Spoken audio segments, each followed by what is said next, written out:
y vamos para ello a hacer una oración. Padre eterno, en el nombre de Jesús, alabado sea tu nombre, Señor. Como dije hace un momento, papá lindo, es un placer, es un gusto, es un gozo, es una alegría poder estar aquí y ocupar este espacio, Señor, en esta emisora radial, donde podemos llegar hasta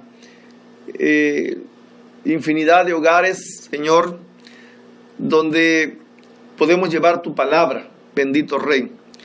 Te ruego la gracia de tu Espíritu Santo, Señor, para que una vez más esta clase, esta enseñanza sea de mucha bendición para todos aquellos que nos están escuchando y que nos están sintonizando en esta mañana, Señor, y que creo que son miles de personas a donde podemos llegar, no solamente a través de esta radio, sino también a través, Señor, del internet. Bendito sea su nombre, papá. Gracias por la oportunidad y denos su gracia para poder hacerlo de la mejor manera posible y más explícita, Señor, y que tu Espíritu Santo nos llene, nos toque y sea con nosotros en esta mañana. Bendito seas ahora y siempre, Señor. Gracias en el nombre de Jesús. Amén. Bueno, vamos a iniciar en esta hermosa mañana y vamos a tratar con el tema de la lección 7, la iglesia y sus miembros. En el Nuevo Testamento, hermanos, se revela que la iglesia es el propósito central de Dios en la edad actual. En contraste con el propósito de Dios con los individuos y naciones del Antiguo Testamento y el propósito mayor para la nación de Israel, se revela que la iglesia es la compañía de creyentes formadas por judíos y gentiles que son llamados a salir del mundo y se juntan en una unión viva por el bautismo del Espíritu Santo. En general, el concepto de la iglesia se divide en dos grandes categorías. El énfasis principal en el Nuevo Testamento está en la iglesia como organismo, la unión viva de todos los verdaderos creyentes en Cristo. Esta es la verdad distintiva que se presenta a partir del día de Pentecostés, con el advenimiento del Espíritu, y un día acabará con la venida de Cristo por su iglesia, en la cual la iglesia será arrebatada fuera del mundo y llevada al cielo. Hoy por hoy, ¿verdad? Desde el momento en que viene el Espíritu Santo a la tierra hacia los discípulos, se forma la iglesia de Jesucristo, ¿sí? Esa iglesia naciente que, bendito Dios, hasta el día de hoy, esa iglesia permanece viva, eficaz, hasta el día de hoy, bendito sea el Señor, y que pues ha sufrido persecuciones, ha sufrido embates del diablo, ha querido destruirla, pero el Señor dijo algo importante cuando le dijo a Pedro que las puertas del Hades no prevalecerán contra mi iglesia, dijo el Señor. Y pues el diablo no va a poder, por más que intente destruir a la iglesia, no va a poder, no ha podido, no va a poder y nunca podrá, porque la iglesia es de Jesucristo nuestro Señor. Entonces, hablar de la iglesia, vamos a hablar un poquito acerca de su organización, ¿sí? Hablamos, por ejemplo, decía de dos grandes categorías: la iglesia en general o la iglesia universal, la de Cristo, por supuesto, en todo el mundo, pero también también hay un concepto de la iglesia local, o sea, de una congregación, de una iglesia organizada. Ella es el cuerpo de creyentes que profesan ser cristianos y se reúnen en una localidad o en un grupo de tales asambleas locales. Repito, la iglesia de Cristo está en todo el mundo, es una iglesia universal, hablando de los creyentes, hablando del cuerpo de Cristo, una iglesia que se compone pues de muchas personas de diferentes nacionalidades, pero también que en cada lugar, en cada comunidad, en cada ranchería, en cada pueblo, en cada ciudad, podemos ver una iglesia local, ¿sí? Una congregación pequeña, grande, pero en fin, forma parte del cuerpo de Cristo. Y ese es el cuerpo de creyentes que profesan ser cristianos y se reúnen en una localidad o en grupo de tales asambleas locales. Por ejemplo, la Escritura nos da muchas citas bíblicas acerca de esto, ¿sí? Solamente quisiera leerle algunas. Y Primera de Corintios capítulo 1 y versículo 2 dice a la iglesia de Dios que está en Corinto. Ahí está pues especificando dónde está la iglesia, dónde está esa congregación, dónde está ese conjunto de personas que profesan ser cristianos. Y dice ahí a la iglesia de Dios que está en Corinto, a los santificados en Cristo Jesús. Recordemos que en clases pasadas hablamos acerca de la santificación y que ella solamente viene cuando somos declarados justos, cuando somos declarados santos por Jesucristo, cuando abrimos nuestro corazón y profesamos, ¿verdad?, la fe en Jesús y decidimos seguirle. Entonces, ahí dice también en 1 Corintios 1:2, llamados a ser santos con todos los que en cualquier lugar invocan el nombre de nuestro Señor Jesucristo, Señor de ellos y nuestro. ¿Sí? Aquí lo especifica muy bien y dice con todos los que en cualquier lugar invocan el nombre de nuestro Señor Jesucristo. En todo el mundo está la iglesia de Jesús, en cualquier país, ¿verdad? No solamente de América, sino en los 5 continentes hay cristianos y a ellos todos es la iglesia de Jesucristo, la iglesia que alaba y bendice el nombre del Señor en el mundo. Pero cada creyente deberá pertenecer a una congregación. Cada creyente debe pertenecer, ¿sí?, pues nosotros normalmente aquí le llamamos a una iglesia, aunque la iglesia es toda, pero debe pertenecer a una congregación, debe reunirse en un lugar donde sea identificado como la iglesia o como el cuerpo de Cristo. En Gálatas capítulo 1 y versículo 2 dice, y todos los hermanos que están conmigo a las iglesias de Galacia. También en Galacia había iglesias, ¿sí?, que estaban organizadas, ¿sí?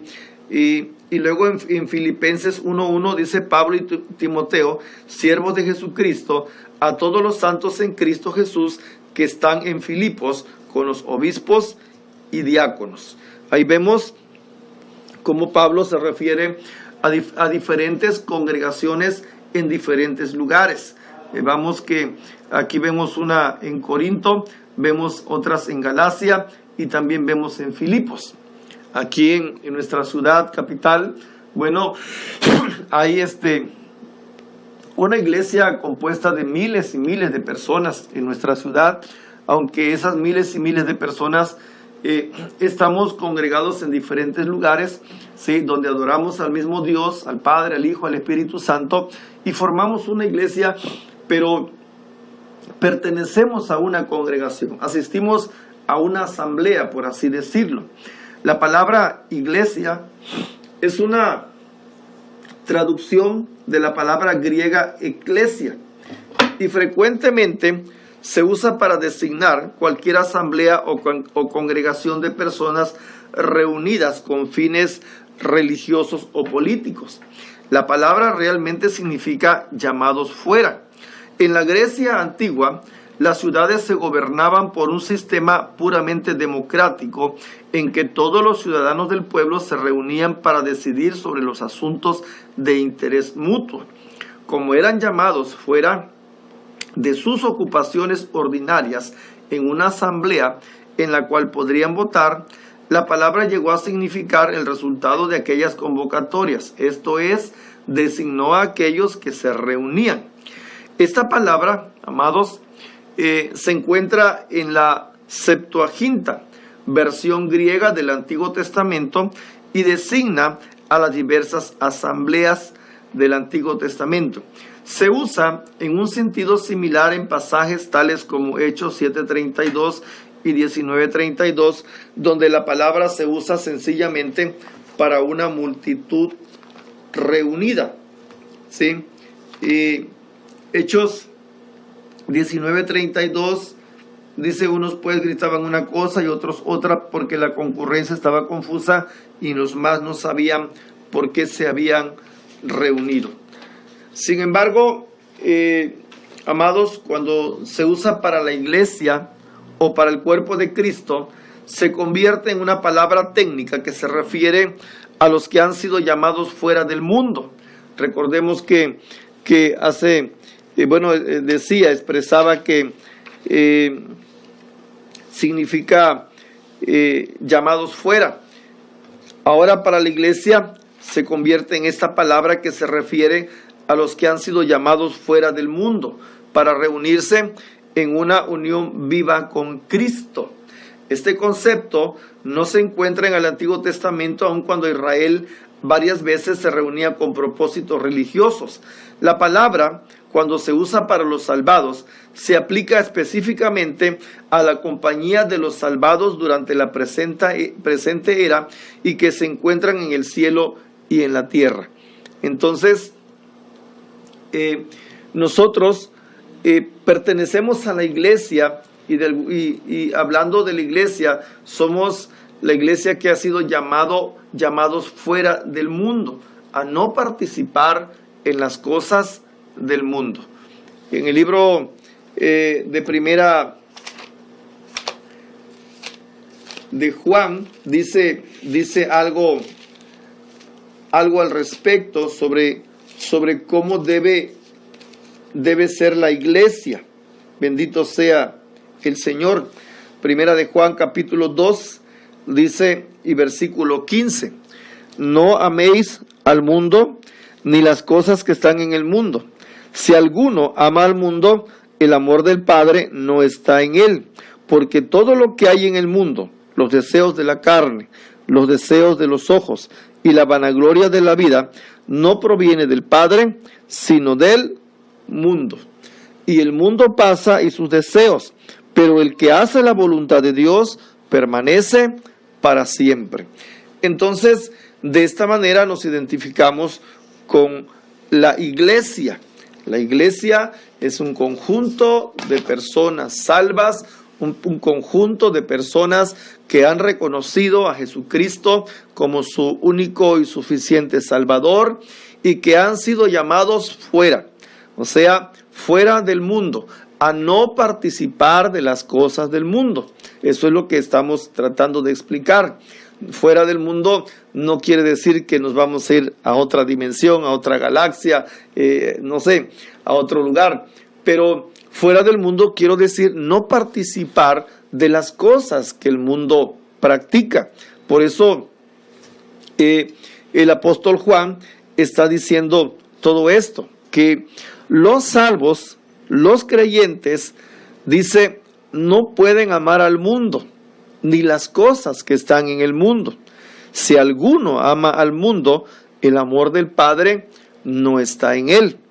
Y dice, porque todo lo que hay en el mundo, fíjese, todo lo que hay en el mundo, los deseos de la carne.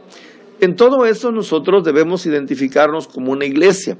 No debemos amar lo que hay en el mundo. ¿Y qué hay en el mundo? Bueno, los deseos de la carne. Que no desea la carne tantas cosas hoy: prostitución, sexo, placer, orgías y tantas cosas. Eso es lo que hemos sacado fuera de eso para no participar de ello, porque el que participa de todo eso, entonces el amor de Dios no está en él, aunque pueda decirse que es salvo, aunque pueda decir que profesa una religión. Si practica todo esto, no está dentro de la iglesia de Jesucristo. Los deseos de los ojos, la avaricia, la codicia, tantas cosas que pueden ver nuestros ojos, y la vanagloria de la vida no proviene del Padre, sino del mundo. Y dice que el mundo pasa y sus deseos, pero el que hace la voluntad de Dios permanece para siempre. Bendito sea el Señor. Entonces, cuando la palabra se usa, y la palabra iglesia se usa para los salvados, se aplica específicamente a la compañía de los salvados durante la presente era. ¿Sí? A todos aquellos que han sido llamados fuera, a ellos se les aplica la palabra iglesia, para adorar y bendecir el nombre del Señor. Podemos profesar una religión, podemos ser muy adeptos a la religión, podemos tener, no sé, años tal vez, raíces muy profundas en una religión, pero si no practicamos en realidad lo que Cristo quiere que practiquemos como iglesia, entonces no somos parte de la iglesia.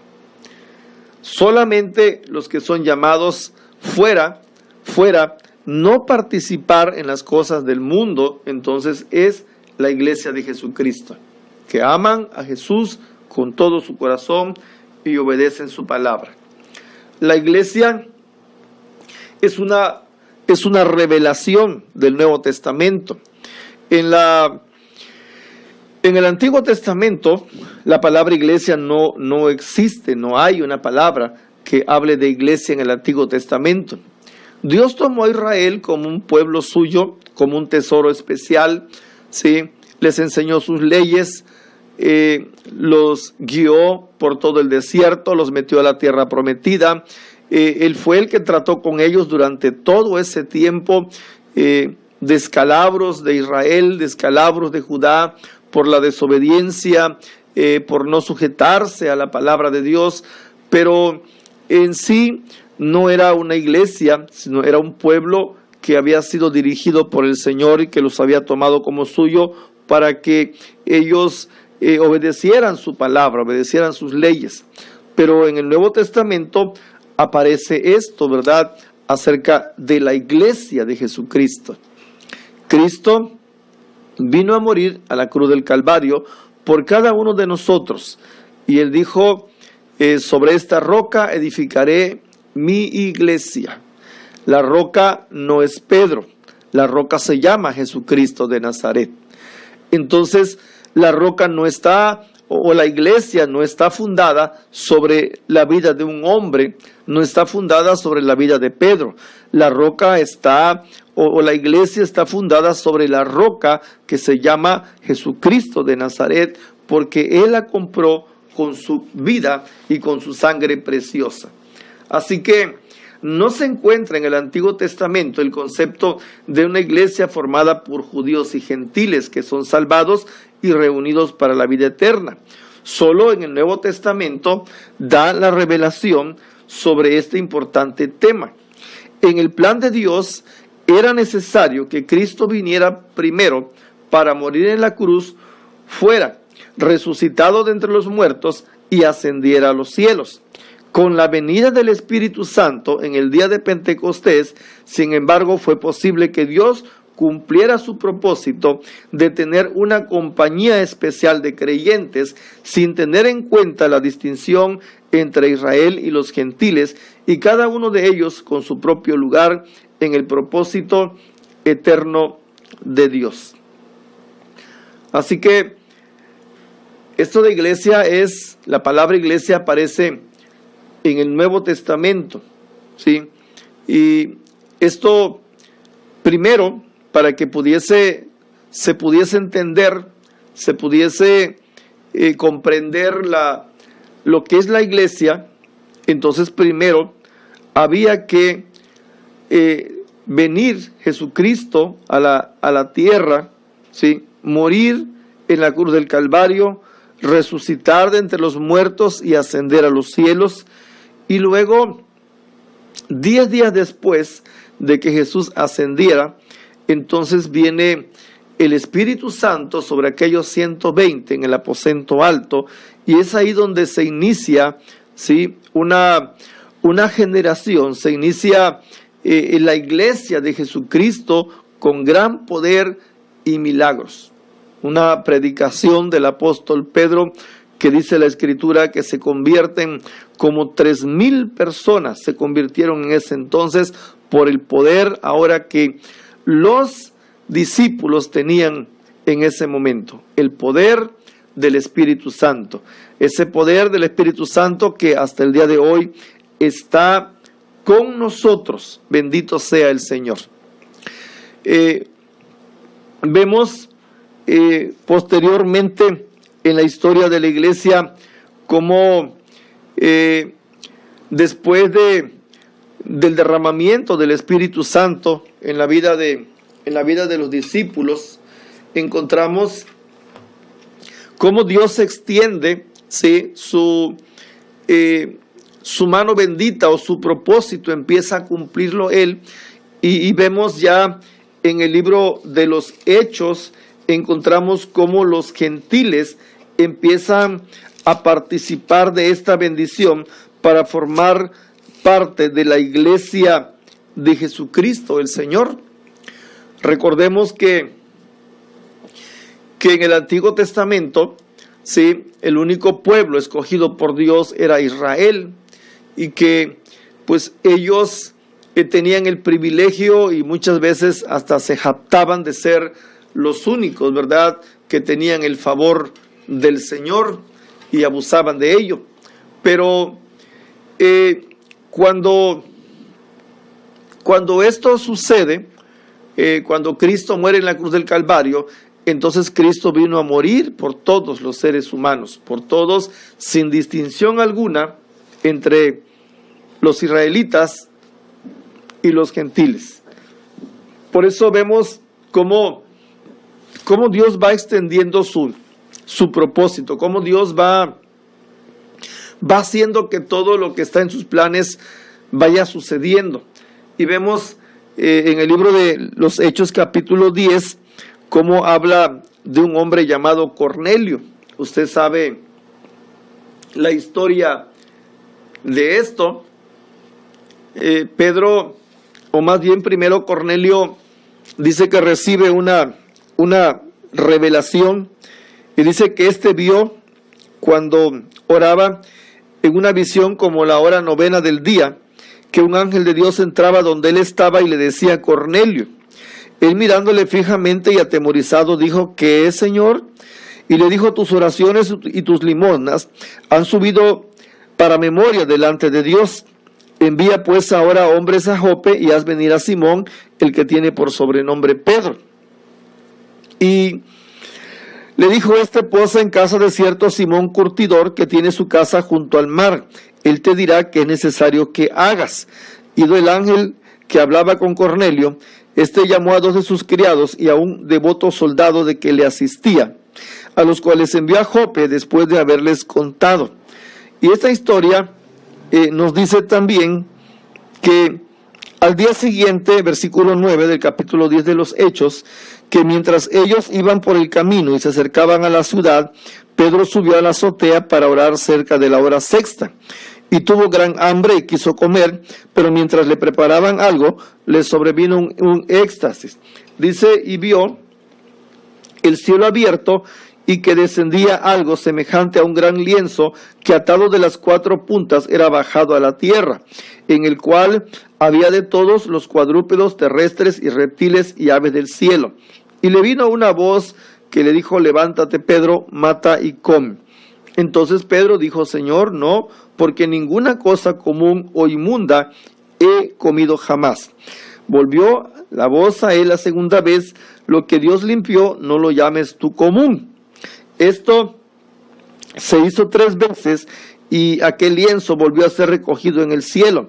Y mientras Pedro estaba perplejo dentro de sí sobre lo que significaría la visión que había visto, he aquí los hombres que habían sido enviados por Cornelio, los cuales, preguntando por la casa de Simón, llegaron a la puerta, y llamando preguntaron si moraba allí un Simón que tenía por sobrenombre Pedro.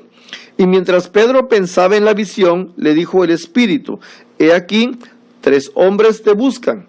Levántate pues y desciende, y no dudes de ir con ellos, porque yo los he enviado.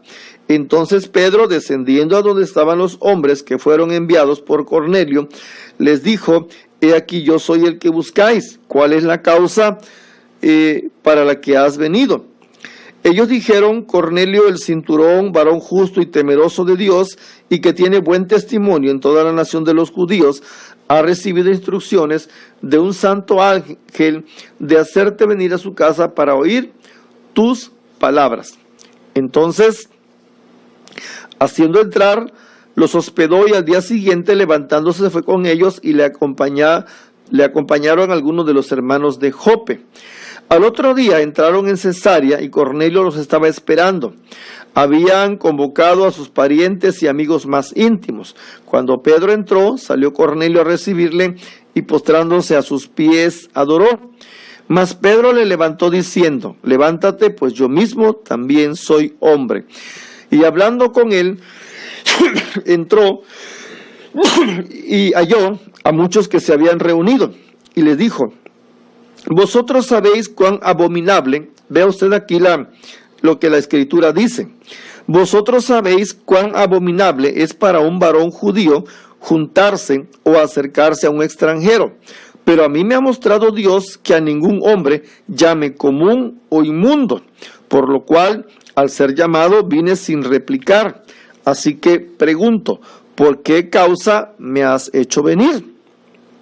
Entonces Cornelio dijo: hace 4 días a esta hora yo estaba en ayunas, y a la hora 9, mientras oraba en mi casa, vi que se puso delante de mí un varón con vestido resplandeciente.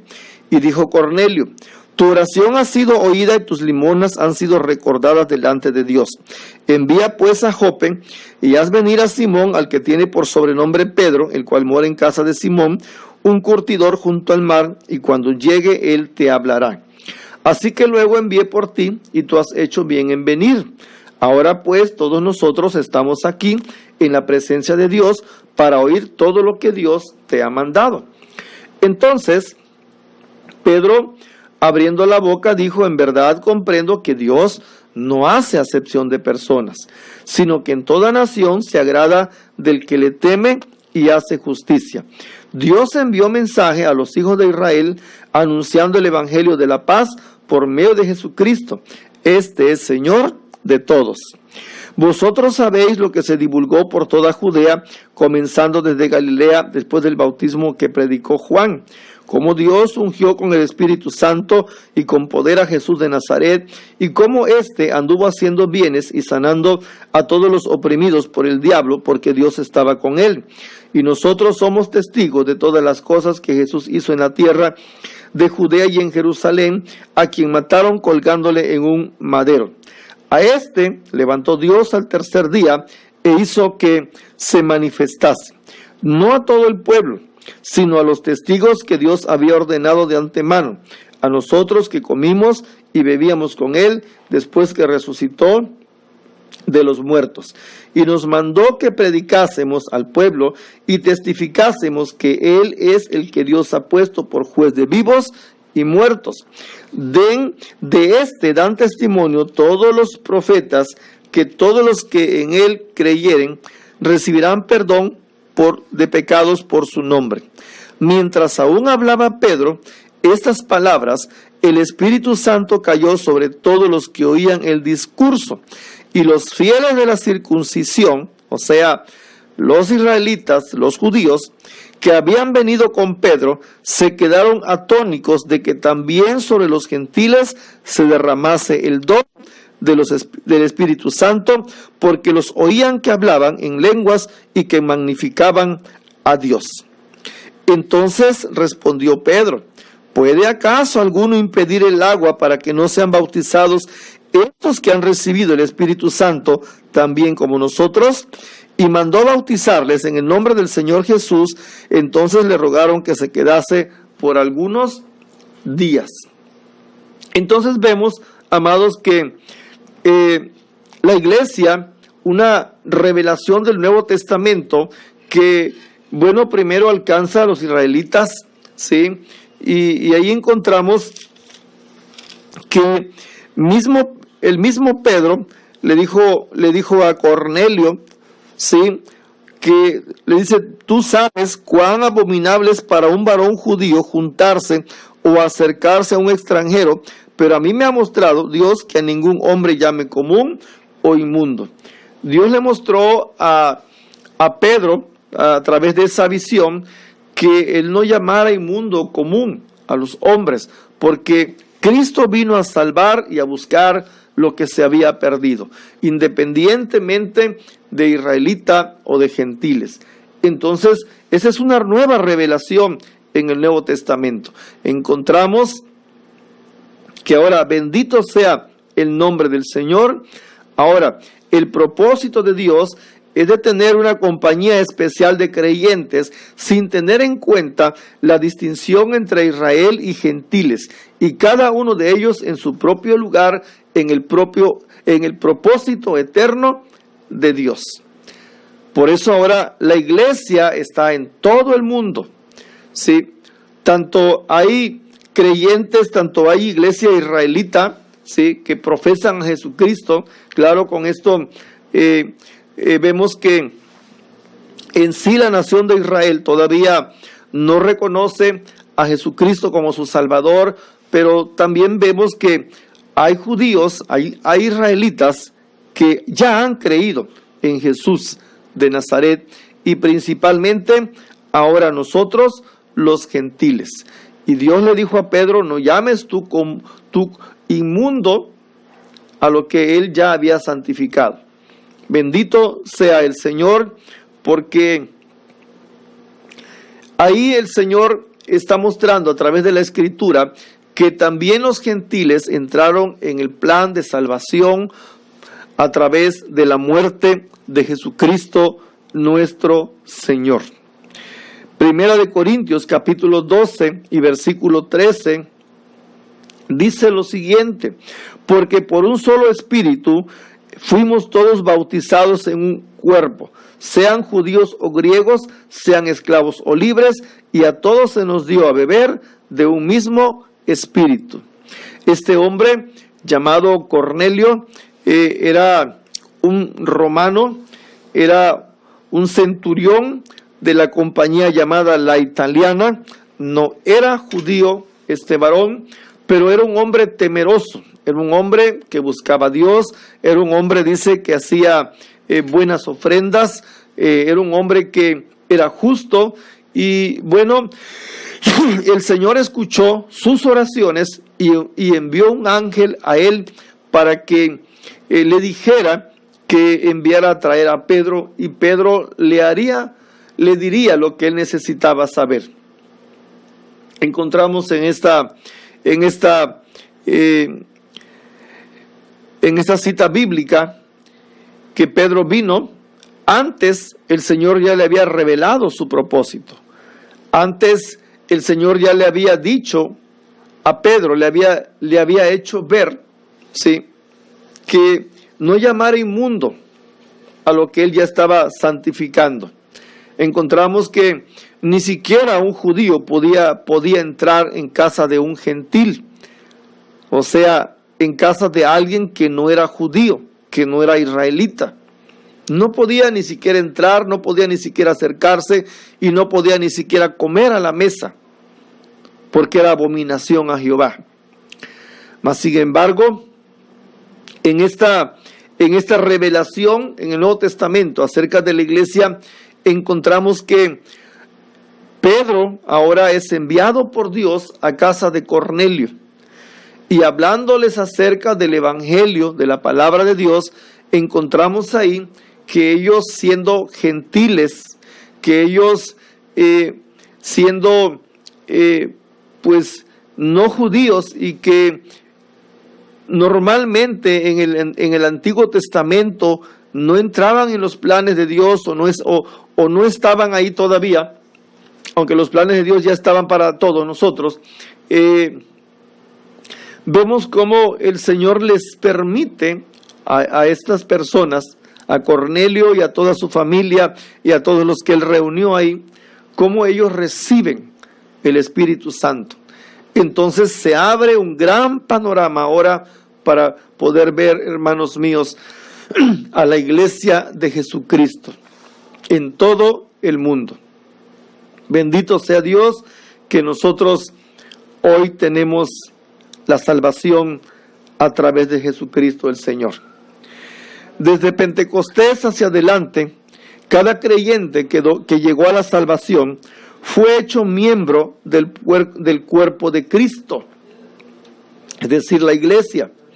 Una vez que la iglesia esté completa y sea arrebatada al cielo, el propósito divino volverá a hacer la distinción normal entre judíos y gentiles que sean salvos durante el periodo de prueba que seguirá al arrepentimiento y en el reino milenial.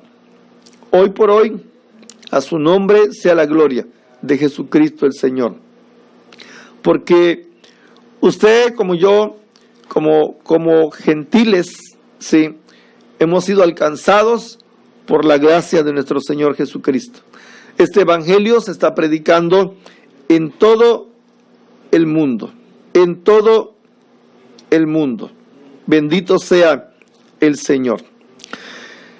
Vamos a ver un punto que trata del judío, el gentil y la iglesia de Dios. En la era actual, amados, la Biblia reconoce tres grandes divisiones en la familia humana: el judío, el gentil y la iglesia de Dios. En 1 Corintios capítulo 10 y versículo 32 dice lo siguiente.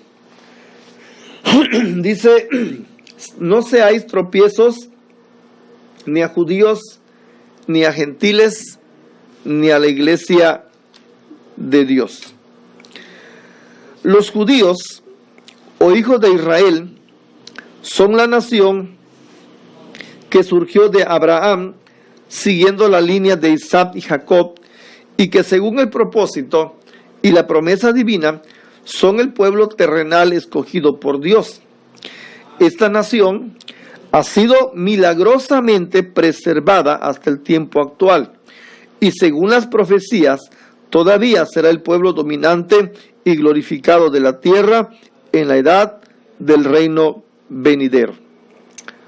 Los judíos, usted sabe, una promesa hecha a Abraham, que le dijo a Abraham que a su descendencia la haría habitar en una tierra prometida y que sería como la arena, ¿verdad? Una multitud, o como las estrellas del cielo que no se pueden contar. Sería la familia o la descendencia de Abraham en cuanto a los judíos. Dice Isaías 62:1: por amor de Sión, dice hasta el 12, no callaré, y por amor de Jerusalén no descansaré, hasta que salga como resplandor su justicia y su salvación se encienda como una antorcha.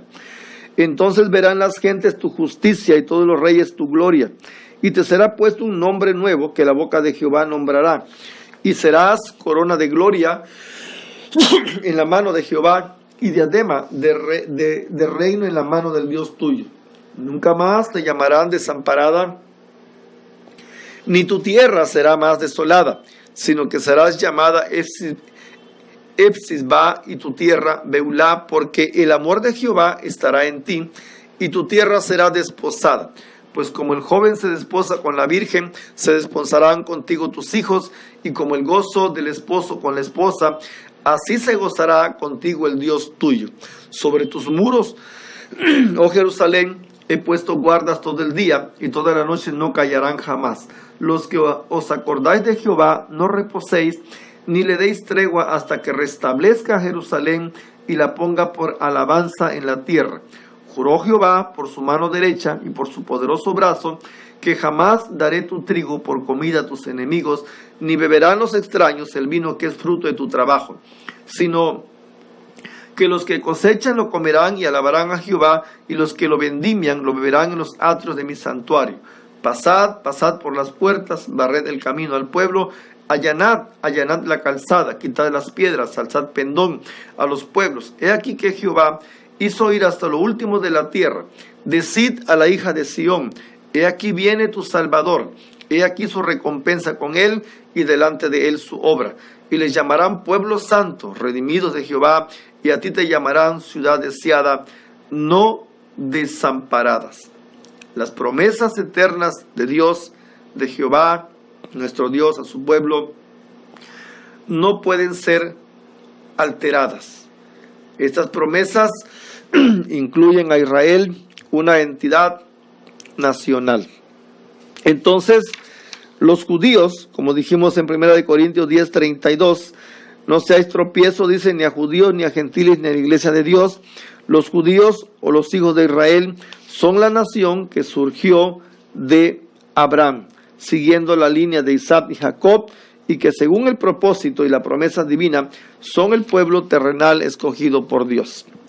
Este pueblo que tiene presencia histórica de muchos siglos antes, sigue teniendo presencia el día de hoy, es el pueblo escogido por Dios, un pueblo al cual el Señor ama, un pueblo al cual el Señor ha escogido, y Él tiene sus planes, Él tiene sus propósitos para con este pueblo. Vemos cómo este pueblo ha sufrido bastante, ha querido ser derrotado, destruido por Satanás hasta el día de hoy. Vemos cómo los enemigos de Israel tratan de barrerlo, tratan de destruirlo, tratan de desaparecerlo de su nación, de la faz de la tierra. Pero nada ni nadie podrá hacerlo, porque Jehová es el Salvador de ellos. Jehová es el Dios de ellos, así como es el Dios de nosotros. Bendito sea el nombre del Señor. Entonces, estas promesas eternas de Dios a su pueblo no pueden ni van a ser alteradas. Estas promesas de Dios incluyen una entidad nacional. Jeremías capítulo 31 y versículo 36 dice: si faltaren estas leyes delante de mí, dice Jehová, también la descendencia de Israel faltará para no ser nación delante de mí eternamente. Estamos viendo las tres grandes divisiones que mencionamos, ¿verdad? Hace un momento, según 1 Corintios 10:32, donde habla de judíos, gentiles y de la iglesia de Dios. Y el primer punto que estamos viendo es acerca de Israel, de los judíos, ¿sí? En el libro de Génesis capítulo 13 y versículo 15, habla ahí, dice, porque toda la tierra que ves, le dijo a Abraham el Señor, la daré a ti y a tu descendencia para siempre. Entonces, aparte de una entidad nacional para Israel o para los judíos, también tienen una tierra. También hay un trono. En 2 Samuel 7:13 dice: Él edificará casa a mi nombre y yo afirmaré para siempre el trono de su reino. Bendito sea el nombre del Señor. Y usted ha visto y ha leído en la Escritura que Israel ha tenido un reino, ha tenido reyes, sí, pero que el rey por siempre se llama Jesucristo el Señor. Por eso dice 2 Samuel 7:13: Él edificará casa a mi nombre y yo afirmaré para siempre el trono de su reino. Es un reino inconmovible, el reino de Jesucristo de Nazaret el Señor. El tiempo se nos ha agotado. Vamos a tener que continuar mañana, primeramente Dios, acerca de este tema. Pues ya en unos momentos más viene el siguiente programa. Tenemos que dejar el espacio. Así que, pues estamos hablando acerca de la iglesia y de sus miembros. Vamos a hablar mañana primeramente el Señor acerca del gentil, acerca de la iglesia de Dios, acerca del propósito de Dios para su iglesia en esta tierra. Dijimos que la iglesia de Dios, en una palabra llamada eclesia, ¿sí? viene de iglesia, viene de la palabra eclesia, entonces llamados fuera. La iglesia de Jesús ha sido llamada a salir fuera del mundo en lo que ya explicamos hace unos momentos, al inicio de esta clase. No es salir a otra galaxia, no es salir de esta tierra, sino no practicar las cosas que están en el mundo, y para ello leímos 1 de Juan capítulo 2 y versículo 15. Mañana vamos a continuar, el tiempo se nos ha agotado. Le damos gracias al Señor, agradecemos su atención por estar en este programa. Saludamos a los que pues están conectados en internet, ¿verdad? Y son varias personas. A usted que nos ha estado sintonizando a través de esta emisora, a través de este canal, la 97.3 Radio. Y bueno, bendiciones a su vida. Un servidor, Pastor Víctor Manuel Hernández Zárate, se despide de ustedes en esta mañana. Y en el nombre del Señor, si Dios nos lo permite, mañana estaremos nuevamente con ustedes en una edición más del Instituto Bíblico Radial. Así que en esta mañana, la paz de Cristo quede con usted. Gócese en este día, porque el gozo del Señor, hermanos, es hermoso. El gozo del Señor nos invade, y vivamos esta vida contentos, alabando y glorificando el nombre de Jesús. Yo le invito a que se goce en este día, y podemos gozarnos aún en medio de las tribulaciones. Así que la paz de Cristo quede con usted. Hasta la próxima, en el nombre del Señor. Primero Dios, si así lo permite, estaremos mañana en una edición más. Hasta la próxima.